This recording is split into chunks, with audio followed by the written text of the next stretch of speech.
वैष्णव Ajay Bharat news में आपका स्वागत करता हूं। और आज हम आए हैं डॉक्टर सारिका वर्मा जी के पास में, जो कि एलर्जी टॉक जो अपने क्लिनिक्स की चेन है पूरे भारत में चलाती हैं और एलर्जी से रिलेटेड ये मरीजों को देखती हैं और साथ ही उनकी समस्याएं सुलझाती हैं। डॉक्टर साहब से हम जानना चाहेंगे, क्योंकि दिवाली पर्व आ रहा है, लोग पटाखे जलाएंगे, इसके साथ ही लोगों को सांस लेने में दिक्कत होगी और साथ ही इससे एलर्जी भी होगी, तो एयर पोल्यूशन भी बढ़ेगा। इसके बारे में हम बात करते हैं डॉक्टर सारिका वर्मा जी से। डॉक्टर वर्मा, बताएं कि किस तरह से इन्फेक्शन फैलेगा अगर लोग पटाखे ज़्यादा चलाते हैं तो। ऐसा है कि सबसे पहले तो दिवाली की शुभकामनाएं। बड़ी सैड बात है कि हम ऐसे देश में रहते हैं, ऐसे शहर में रहते हैं जहाँ पूरे साल में 3 से 4 दिन केवल हवा का स्तर अच्छा होता है, AQI अच्छा होता है। बाकी हर रोज़ हमारी एयर जो है पुअर क्वालिटी होती है या मॉडरेट क्वालिटी होती है। गुड एयर डेज जो है सिर्फ 3 दिन होते हैं पूरे साल में। और जब ये मौसम बदलता है अक्टूबर से लेके फरवरी मार्च तक, जब हवा का रुख बदल जाता है, तो जो नॉर्मल हमारा पोल्यूशन कभी हवा से कभी बारिश से जो ख़त्म हो जाता था, वो बिल्कुल ही जब हवा स्थिर हो जाती है, ठंडी हवा होती है, वो नीचे बैठ जाती है। इसलिए हमारा जो पोल्यूशन है वो कहीं जा नहीं सकता। और दिवाली की वजह से 1 हफ्ता 10 दिन बहुत AQI जो है 1000 पार कर जाती है। 999 से ज़्यादा रीडर्स रीड नहीं कर पाते, तो इसलिए सब जगह आप देखेंगे red red red red AQI आने लगता है। उसके अलावा अभी पराली भी जलेगी और मैं देख रही हूँ कि पिछले साल से तो इस बार हरियाणा और पंजाब दोनों सरकारों ने काफ़ी सख्ती बरती है और फार्मर्स को ऑल्टरनेटिव दिए हैं, तो ऑलमोस्ट 25 to 30% हम कम देख रहे हैं, जो एक बहुत अच्छी बात है। हमारी कोशिश तो ये होनी चाहिए कि हम 12 महीने इसकी तैयारी करें कि जब फसल कटे तो वो 3 हफ्ते में हम फार्मर्स को किस तरह मदद कर सके, ताकि एक भी गांव में फार्म ना जले, ताकि एयर क्वालिटी इतनी ख़राब ना हो। लेकिन आपको ये याद रखना पड़ेगा कि बाकी जो इसके बाद जैसे नवंबर आएगा, दिसंबर आएगा, जनवरी फरवरी, उस समय भी एयर पोल्यूशन बहुत ही हमेशा मतलब चर्चा में तो आता है, लेकिन कोई इसके बारे में कुछ काम नहीं करता। जस्ट ग्रैप लागू करने से एयर पोल्यूशन सॉल्व नहीं होगा। वेहिकुलर ट्रैफिक जिसकी वजह से ऑलमोस्ट 30 to 38% एयर पोल्यूशन होता है। पार्टिकुलेट मैटर 10 जो 38% रोड डस्ट की वजह से होता है। गुड़गांव में हमारे पास निगम के पास 10 से 12 ट्रक हैं, जो वैक्यूम क्लीनर ट्रक्स हैं, जो चलने चाहिए, 12 महीने चलने चाहिए। लेकिन मुझे लगता है आप और मैं कितनी बार देखते हैं, कभी हमने एक भी ट्रक नहीं देखा होगा जो 24 घंटे चल रहा है। तो निगम जो है, निगम के अधिकारियों से यही कहेंगे कि 30-32 लाख पॉपुलेशन हो गई है, फ्लोटिंग पॉपुलेशन गुड़गांव में, और अगर हम लोग आपके नेग्लिजेंस की वजह से अगर एयर क्वालिटी पुअर होता है तो आपको जिम्मेदार जरूर ठहराएंगे। इंदौर जैसे शहर में जिस तरह वेस्ट मैनेजमेंट इतना बढ़िया हो रहा है, आज इंदौर करोड़ ऑफ रुपीस कमा रहा है अपने वेस्ट को बेच के, उसको अच्छे से सेग्रीगेट करके, उसका एनर्जी बना के। लेकिन गुड़गांव जैसा एक हाईटेक मिलेनियम सिटी आज भी कूड़े के ढेर खुले में पड़े हुए हैं। और आप यहाँ पे आपको पता है कि सैनिटेशन वर्कर्स ने स्ट्राइक कर रखी है, 3 महीने से आपने उनको वेतन नहीं दिया। आप सोचिए, कॉन्ट्रैक्ट का वर्कर है, 8 से 10 हज़ार रुपये कमाता है, उसको भी आप सैलरी नहीं दे सकते। तो ये किस तरह का मिलेनियम सिटी है? ये ग्रॉस मिसमैनेजमेंट है सरकार की तरफ से। और मैं निवेदन करूंगी, जहां पे भी हो सके एयर क्वालिटी के बारे में हमें 24 घंटे सोचना चाहिए, उसकी तरफ काम करना चाहिए। पिछले अभी जो रिपोर्ट आई है, फॉरेस्ट सर्वे की रिपोर्ट आई है कि गुड़गांव में जो है फॉरेस्ट कवर, जो ग्रीन कवर है, नॉट इवन फॉरेस्ट, जो पेड़ थे वो 4.5 स्क्वायर किलोमीटर कम हुआ है। हमें तो एक वॉर फुटिंग में पेड़ बढ़ाने चाहिए, जबकि सरकार ने पिछले 2 साल में पेड़ कम किए हैं। तो as citizens, as human beings, हम सब के लिए ज़रूरी है कि हम अपना फॉरेस्ट कवर इंक्रीज करें, ट्रीज बढ़ाएं, वेस्ट सेग्रीगेट करें, कहीं भी वेस्ट जलने ना दें, ग्रीनर फ्यूल्स यूज करें। क्रैकर्स वैकर्स तो हमें सोचना भी नहीं चाहिए, इतना ज़्यादा जहर हमारे लंग्स में जाता है। और यहाँ पे सांस लेने की वजह से लोगों की ज़िंदगी जो है कई वर्षों की कम हो रही है। बच्चों की जो मेंटल हेल्थ पे असर हो रहा है, उनकी फिजिकल ग्रोथ पे असर हो रहा है। तो एयर पोल्यूशन को लाइटली नहीं लेना चाहिए। मैम, ये तो बात हुई एयर पोल्यूशन की। एयर पोल्यूशन क्या दिखाई नहीं देता है, सिर्फ आपके सांस के द्वारा आपके शरीर में प्रवेश कर जाता है? वो तो है ही, क्योंकि जैसे आप आवाज़ है, आपको सुनती है, आपको जोर से कान में महसूस होती है, आपको समझ आता है।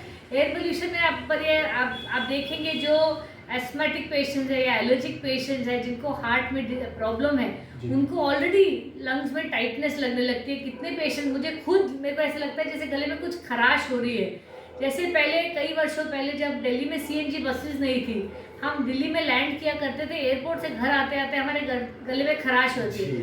अब गुड़गांव में वही हालत हो गई, आपको मुंह में ना धूल महसूस होने लगी है, और वो अगले हफ्ते 10 दिन 2 हफ्ते में तो बुरा हाल हो जाएगा। तो जो वल्नरेबल एज ग्रुप है, जो वल्नरेबल पेशेंट्स है, उनकी हालत बहुत खराब होती है। मैम एयर पोल्यूशन जैसे हो जाएगा आप कह रहे हैं अगले हफ्ते के अंदर, क्योंकि दिवाली है, पटाखे चलाएंगे लोग, तो उसके बाद में क्या घर में रहना सुरक्षित होगा या फिर बाहर रहना? आप दोनों में किसको प्रेफर करेंगे?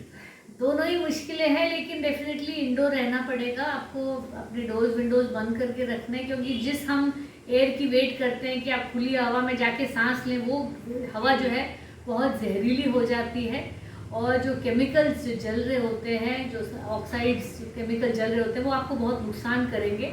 और ये सभी केमिकल जो हैं आपके इरिटेंट्स भी होते हैं, आपके पूरे आंखों में कई बार आपको महसूस होता है कि आंखों में जलन हो रही है। सिमिलरली नाक में जलन होने लगती है, फेफड़ों में लोगों को इरिटेटिव कॉफ शुरू हो जाती है, हार्ट अटैक वाले पेशेंट मरीज ज़्यादा बढ़ जाते हैं, और जो कार्डियक पेशेंट्स हैं और जो रेस्पिरेटरी वाले पेशेंट्स हैं, उनका हॉस्पिटल में दाखिला जो है हर विंटर, आज की बात नहीं, पिछले 5-7 साल से बहुत ज़्यादा बढ़ जाता है। गुड़गांव एनसीआर में तो हवा का बुरा हाल है, और जो लोग अफोर्ड कर सकते हैं वो एयर प्यूरिफायर लेते हैं, लेकिन क्या होता है कि आप 12 बाई 12 कमरे में सारी ज़िंदगी काट नहीं सकते, तो आपका AQI घर के अंदर 30 है और बाहर निकलेंगे तो AQI 600-700 है, तो आपको इतनी बुरी तरह ब्रोंकोस्पैज़म होता है, आपको लगता है कि घुटन होने लगती है।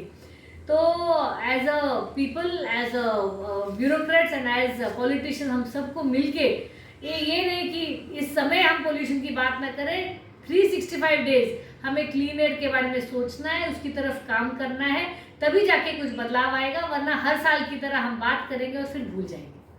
जी, जैसे कि आप बता रहे हैं कि घर के अंदर भी नुकसान है और घर के बाहर भी नुकसान है, तो इस कंडीशन में आप क्या सलाह देना चाहिए? क्या मास्क जो है किसी तरह से उसको हेल्प कर सकता है?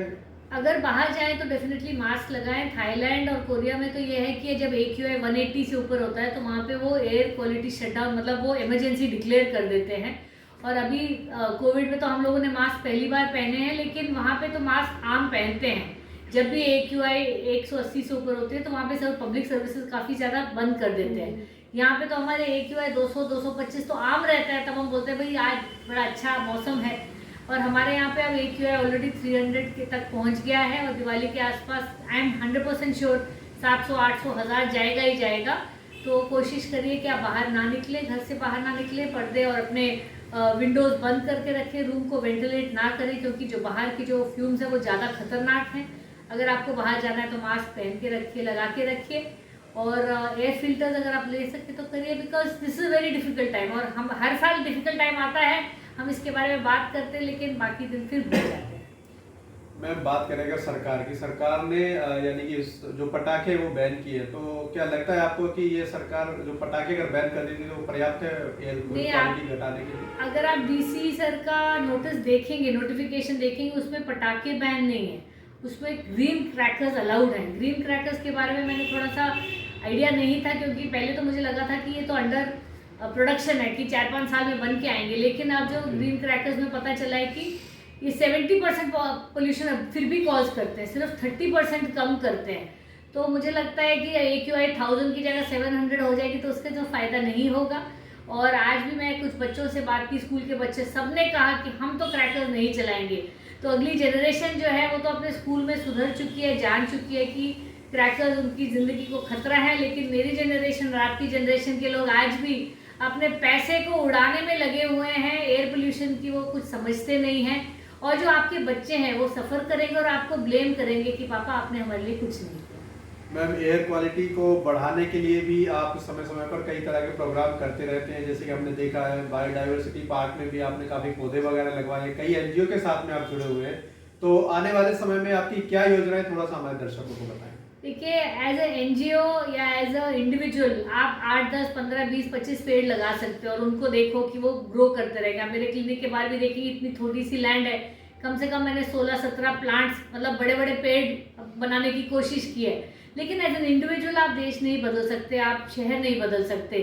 वो जो है ऊपर से आदेश आना चाहिए। और अभी आज आप देखेंगे हरियाणा का फॉरेस्ट कवर 3.6% है, the lowest in the country. This has to change. जब पूरे कंट्री में एवरेज 22% है और आप 5.8% से पिछले 8-10 साल में आप 3.6 आ गए हैं, तो ये बहुत बड़ी चुनौती है।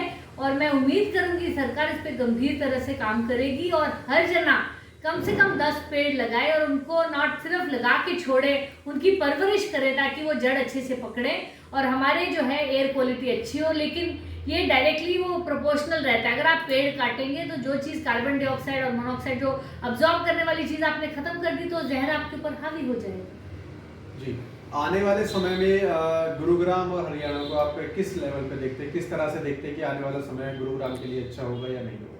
मेरा तो सपना है कि मैं गुड़गांव को इंडिया का फर्स्ट जीरो वेस्ट सिटी बनाऊं। जिस तरह इंदौर ने काम किया अपने वेस्ट मैनेजमेंट पे, अगर मेरा बस चले तो मैं चाहूंगी कि गुड़गांव जो है, भंडवारी तो बिल्कुल खत्म हो जाए, हर घर में वेस्ट सेग्रीगेशन हो, इन हाउस हमारे हर सेक्टर में कंपोस्टिंग यूनिट्स बने, वेस्ट रिड्रेसल फैसिलिटीज बने और हम सैनिटरी वेस्ट जो है उसको इंसिनरेट करके जीरो वेस्ट सिटी बनाए। ये मेरा सपना है। इसके अलावा रोड डस्ट के लिए हम लोग 24 घंटे ट्रक्स चलाएं ताकि जो रोड डस्ट है वो खत्म हो, ग्रीनरी इंप्रूव करें। मेरा एम है कि कम से कम 10% हम फॉरेस्ट कवर दें गुड़गांव हरियाणा में, ताकि यहाँ की जो अभी आज आपने लिस्ट एक आई हुई थी कि 15 मोस्ट पोल्यूटेड शहरों में से हरियाणा में 7 या 8 उस लिस्ट में थे।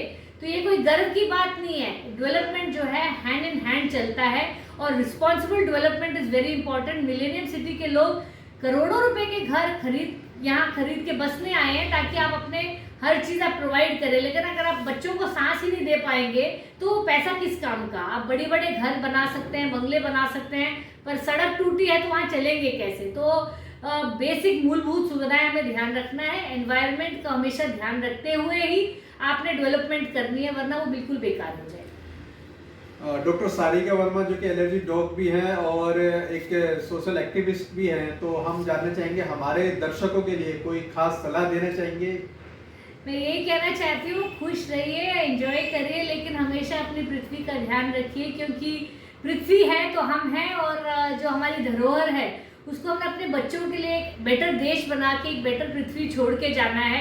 अपनी लालच में इतना कंज्यूम मत करिए कि बच्चे आपको कोसे कि मेरे माता पिता, मेरे दादा दादी ने कुछ नहीं किया, वो अपने घर बंगले बनाते गए और जो मेरे फॉरेस्ट जो है बिल्कुल खत्म कर दिए। आप सबको दिवाली की शुभकामनाएं। जय हिंद।